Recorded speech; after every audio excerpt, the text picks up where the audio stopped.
కాళేశ్వరంపై న్యాయ విచారణ ముమ్మరమైంది. ఈఎన్సీలపై జస్టిస్ చంద్రఘోష్ ప్రశ్నల వర్షం కురిపించారు. ఈఎన్సీ అనిల్ కుమార్ ఇరిగేషన్ అధికారుల నుంచి వివరాలు రాబడుతున్నారు. Kaleshwaram commission chief Chandraghosh commission ముందు మాజీ ఈఎన్సీ మురళీధర్ రావు హాజరయ్యారు. కాళేశ్వరం ప్రాజెక్టుపై జస్టిస్ చంద్రఘోష్ నేతృత్వంలో ఏర్పాటైన కమిషన్ న్యాయ విచారణను ముమ్మరం చేసింది. ప్రాజెక్టుల్లో బ్యారేజ్ల వైఫల్యాలపై విచారణ కొనసాగుతోంది. ఈ రోజు 3 ఆనకట్టలకు సంబంధించిన ఎగ్జిక్యూటివ్ ఇంజనీర్లు తిరుపతిరావు, యాదగిరి, ఓంకార్ సింగ్ కమిషన్ ముందుకు హాజరయ్యారు.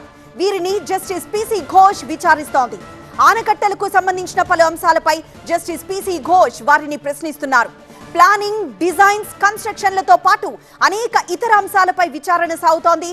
టెయిల్ వాటర్, వెలాసిటీ అంశాలపై కూడా ప్రశ్నిస్తున్నట్లు సమాచారం.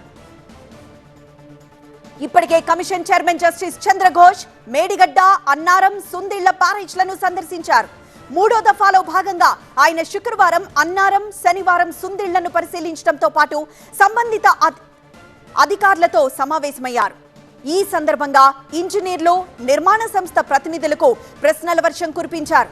మరోవైపు నిర్మాణ సమయంలో కన్స్ట్రక్షన్ ఏజెన్సీ, ఇరిగేషన్ శాఖకు మధ్య జరిగిన ఉత్తర ప్రత్యుత్తరాలపై కమిషన్ ఫోకస్ చేసినట్లు తెలుస్తోంది.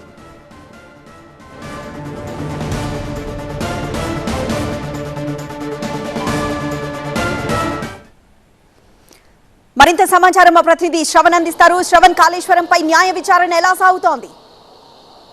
కాళేశ్వరంపై న్యాయ విచారణ కోసం ఏర్పాటు చేసిన జస్టిస్ పినాకి చంద్రఘోష్ ఇప్పటికే 2 సార్లు తెలంగాణలో పర్యటించింది. 3వసారి పర్యటన కూడా కొనసాగుతుంది. మొదటిసారి పర్యటనలో భాగంగా కాళేశ్వరంలోని అతి ప్రధానమైన మేడిగడ్డ బ్యారేజ్ని సందర్శించారు. దాని తర్వాత 3వసారి పర్యటనలో 3 రోజుల క్రితం హైదరాబాద్కి చేరుకున్న జస్టిస్ పినాకి చంద్రఘోష్ శుక్ర, శనివారాల్లో అన్నారం, సుందిళ్ల బ్యారేజ్లను పరిశీలించడం జరిగింది. శుక్ర, శనివారాల్లో అన్నారం, సుందిళ్ల బ్యారేజ్ను పరిశీలించినప్పుడు ఎన్డీఎస్ఏ నిపుణుల కమిటీ మధ్యంతర నివేదిక ఆధారంగా మరమ్మతు పనులను, రిపేర్ వర్క్స్ అయితే జరుగుతున్నాయి. అందులో భాగంగా జస్టిస్ పినాకి చంద్రఘోష్ మరమ్మతు పనులు ఎలా జరుగుతున్నాయి అంశాలను పరిశీలించారు. అక్కడున్న ఇరిగేషన్ అధికారులతో పాటు కూడా ఏదైతే కన్స్ట్రక్షన్ ఏజెన్సీలు ఉన్నాయో వాళ్ళతో కూడా కొన్ని ప్రశ్నలను సంధించారు, పలు వివరాలను సేకరించారు. అయితే ఇరిగేషన్ అధికారులకు ఇంత పెద్ద బ్యారేజ్ నిర్మిస్తున్నప్పుడు ఇంత బాధ్యత రాహిత్యంగా ఎలా ప్రవర్తించారు అని కొంచెం అసంతృప్తిని వ్యక్తం చేసినట్టుగా తెలుస్తోంది. ఇక అందులో భాగంగా ఈ రోజు నుంచి ఇరిగేషన్ అధికారులకి, అంటే కాళేశ్వరం ప్రాజెక్టుతో ప్రత్యక్షంగా సంబంధం ఉన్న అధికారులను ఒక్కొక్కరిగా కాళేశ్వరం న్యాయ విచారణకు తన ముందు హాజరు కావాలని, ప్రత్యక్షంగా విచారణకు హాజరు కావాలని ఆదేశాలు జారీ చేసిన నేపథ్యంలోనే 3 ఈఈలను, ఎగ్జిక్యూటివ్ ఇంజనీర్ తిరుపతిరావు, అలాగే యాదగిరి, ఓంకార్ సింగ్, ఈ 3 కూడా కాళేశ్వరం ప్రాజెక్టుకు సంబంధించిన మేడిగడ్డ, అన్నారం, సుందిళ్ల బ్యారేజీలకు ఈలుగా వ్యవహరించారు. వారు 3ని కాళేశ్వరం న్యాయ విచారణలో భాగంగా ఈరోజు ఈఎన్సీ అనిల్ కుమార్తో పాటు, ప్రస్తుత ఈఎన్సీ అనిల్ కుమార్తో పాటు మాజీ ఈఎన్సీ, అంటే కాళేశ్వరం ప్రాజెక్టు నిర్మాణ సమయంలో ఉన్న ఈఎన్సీగా ఉన్న మురళీధర్ రావును కూడా కాళేశ్వరం ఎంక్వైరీలో భాగంగా ఈరోజు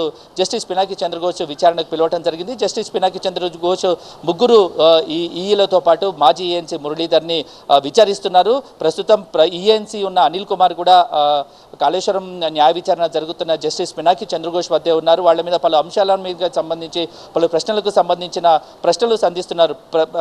మెయిన్గా డిజైన్, కన్స్ట్రక్షన్, ఆ తర్వాత ఆపరేషన్స్ మేనేజ్మెంట్, ఈ 3 అంశాలకు సంబంధించి అప్పుడు ఎటువంటి డిజైన్స్ ఏర్పాటు చేయడం జరిగింది, డిజైన్స్లో మార్పులు ఎందుకు చేయడం జరిగింది, కన్స్ట్రక్షన్లో ఏమైనా చేంజెస్ జరిగాయా, అలాగే ఆపరేషన్స్ అండ్ మేనేజ్మెంట్, అంటే కాళేశ్వరం ప్రాజెక్టు నిర్మాణం పూర్తయిన తర్వాత దాని నిర్వహణలో భాగంగా ఎటువంటి జాగ్రత్తలు తీసుకున్నారు అనే పలు అంశాల మీద విచారణలో పలు ప్రశ్నలను సంధిస్తున్నారు. దాంతోపాటు కూడా టెయిల్ వాటర్కి సంబంధించి వెలాసిటీ అంటే ప్రాజెక్టు గేట్లను ఎత్తినప్పుడు నీటి ప్రవాహం ఏదైతే ఉంటుందో ఆ ప్రవాహం ఒకేసారి గేట్లు ఎత్తినప్పుడు ఎంత దూరం వరకు పడతాయి, ఆ వెలాసిటీకి సంబంధించి, కాళేశ్వరం ప్రాజెక్టుకి సంబంధించి, మేడిగడ్డకు సంబంధించిన వెలాసిటీలో సుమారు ఒక గేట్ ఎత్తంగానే 5 మీటర్ల దూరంలో వాటర్ పంపింగ్ ఫోర్స్గా వెళ్తూ ఉంటాయి.